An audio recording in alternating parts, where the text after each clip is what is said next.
This was the original planting was made in 2006. Eastern Gamma Grass was the primary component. It was in there basically because it is the most productive warm season grass that's adapted to this area, and also because of the root structure. The second major component was alfalfa, because it produces more protein per acre than anything else that we can grow around here, and it's also the highest nitrogen producer of anything else we can grow around here. Also included some bird's foot trefoil because it contains condensed tannins that prevent bloat, which is a problem grazing alfalfa. And originally I guess this is on my list of things that I did that were a mistake. I fenced this north and south. You see it's fenced east and west now. And the other mistake I made, I got a full-time job, and I thought, boy, it'll be nice. I've got these 5 different patches. I'll turn them on this patch on Monday, or on Saturday, and I'll leave them there for a week and move them the next Saturday.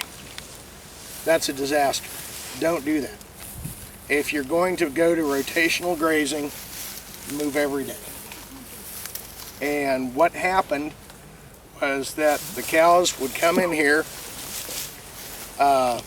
they would pick out all the things that they liked the best, which tended to be the very tops of the alfalfa plants, and I would fight bloat, and they would their diet would progressively get worse over the week.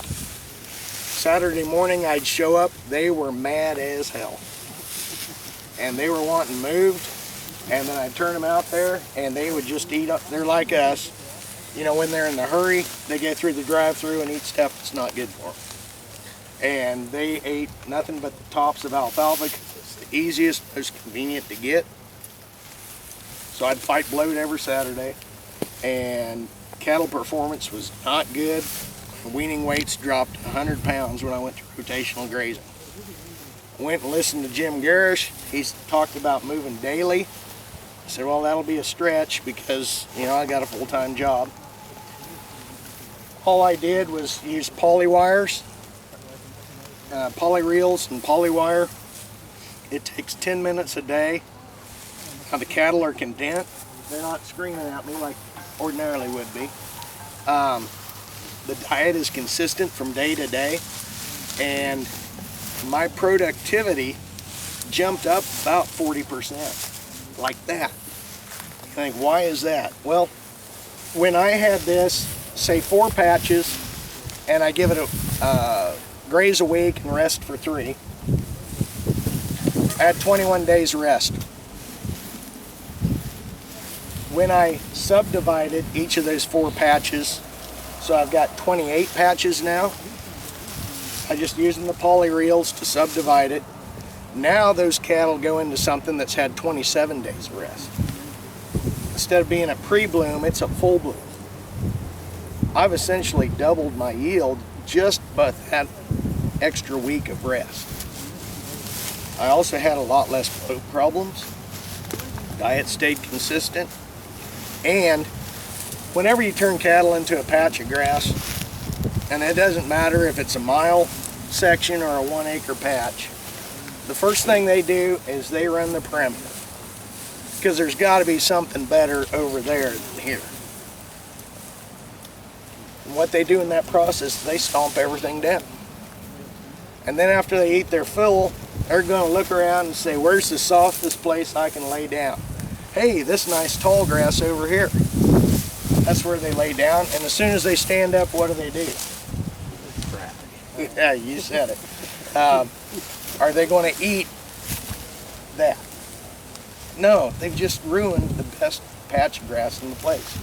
So by subdividing and moving rapidly, and as you can see over there, now I ate that much harder because it's the last rotation of the year. I'm not worried about regrowth. You can take that last grazing down really hard. there is more grass production lost from the fear of wasting grass than any other thing we do, especially in rotational grazing. Most rotational grazing is rotational overgrazing. People turn them in there, and they say, well, there's a lot of grass I'm wasting. And I tended to do that when I started this process. Well, they can stay another day, and then by the next day, it looks like you burn it off. Looks like a dry lot. There's no green left out there. And yeah, I got 1 extra day's grazing, but it took an extra month to grow back. And so after about 2 years of really stubbing my feet on this rotational grazing thing, I figured out that I wanted to leave a really tall residual. If you see bare dirt, they've been out there too long. Bare dirt means that you're wasting sunlight, and that's going to hurt your yield on the next grazing. That amount you leave out there, it's not going anywhere. It's still there the next rotation. And you can graze 50% on this rotational grazing. Graze 50%, the top half keeps growing back. The bottom half stays there. And you can take it on the last grazing, and you can see over there I scalped her pretty hard this time. There's still some left over, and I can go get that after a good hard freeze here later. So it never goes to waste. You can always get it later. I do calve primarily in May, which means that in January and February their needs are really minimal. They're a long ways from calving yet, and that really helps. That's probably the single best move I ever made in the cow business, is to shift my calving period to when I have green grass, and my dry period to the dead of winter. That alone will cut your hay needs in half if you're currently calving in January and February, like a lot of people do. So I used to do that too, and I don't miss pulling calves on a 35-degree night in the mud, in the rain. Didn't relish those days at all. Now I come out here, the sun's shining, the birds are singing. Hey, there's a new calf. Guess I'll go back to that. That's about all the work that's involved in it now. A lot of people drive by here, look at this, shake their heads, say, why aren't you doing like what your neighbor's doing over there? Why aren't you growing corn on this good ground? What's a bushel of corn bringing now? 4 1/4. 4 1/4? So if I raise 200 bushel corn, I'm grossing 950 an acre. Okay? Well, wait a minute. That'd be 4 1/4 would be 850 an acre, right? 200 bushel of corn. So 850 an acre. On this gamma grass, last several years, I've done 300 cow days an acre. How do you convert that into dollars?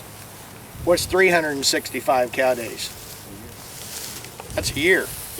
I should get a calf out of that, right? 365 days. What is my sale weights have been around 800 pounds. What's an 800 pound calf worth now? 1300, 12, 13.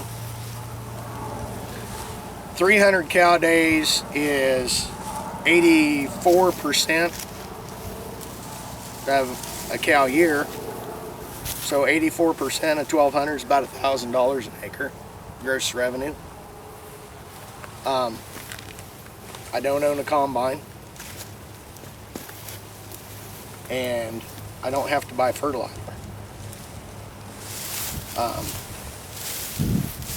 My soil test, nice thing about grazing, and probably I'm guessing at least 25% of you right now are standing on manure deposit this year. In case you're wondering, pretty good nutrient recycling program. And a 1,000-pound steer, the body of a 1,000-pound steer contains about 6 pounds of phosphorus. And that's all that ever walks off this place. Nitrogen, gets produced in the alfalfa. The alfalfa has thinned out over the years. This year I seeded red clover back in here to firm up my legume component. Populated with mycorrhizal fungi here. And mycorrhizal fungi is important for several things.